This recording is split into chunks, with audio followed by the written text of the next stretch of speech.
नाज़रीन 12 मई 2007 जे साने के 17 साल मुकमल थी विया आहिनि। कराची में रत ऐं बाहि जी रांदि खेॾंदड़ हेलत ऐं कानून जी पकड़ खां आजा आहिनि। 12 मई ते अॻूणे चीफ जस्टिस इफ्तिखार चौधरी जी कराची आमद ते शहर में रत जी रांदि खेॾी वई। सरेआम फायरिंग करे 50 खां वधीक शहरियुनि खे क़त्ल कयो वियो हो। साने जा दाख़िल थियल 19 खां वधीक केस अॼु ताईं रोलड़ जो शिकार आहिनि। इन बाबति सीनियर वकीलनि केसनि बाबति धरती टीवी जे रिपोर्टर इसहाक सरकी सां ॻाल्हि ॿोल कई आहे। अचो तव्हांखे ॾेखारियूं।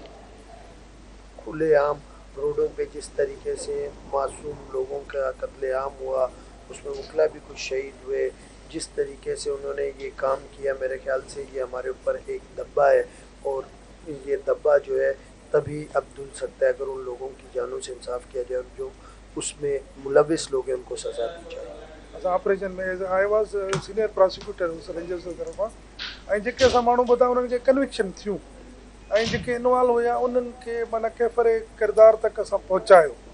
हींअर जेका माना जेके केसिस आहिनि उनजो छा थियो कुझु बि कोन थियो अञा ताईं असांखे त माना वॾो अफ़सोस थो चवण सां पए माना हिन मुल्क में कानून जी का बालादस्ती आहे।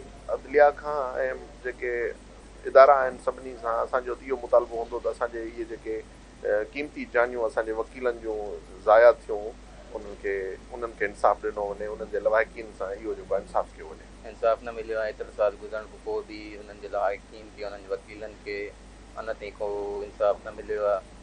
पॉलिटिकल हिकिड़ी मतिलबु उनखे बणाए करे उन शइ खे जेको अञा ताईं उन्हनि खे मिसयूज़ कयो वञे त उन्हनि जे नालनि खे उन शइ खे जॾहिं त ॾिसो तव्हां उहो हिकिड़ो पीसफुल हिकिड़ो असांजी मूवमेंट हुई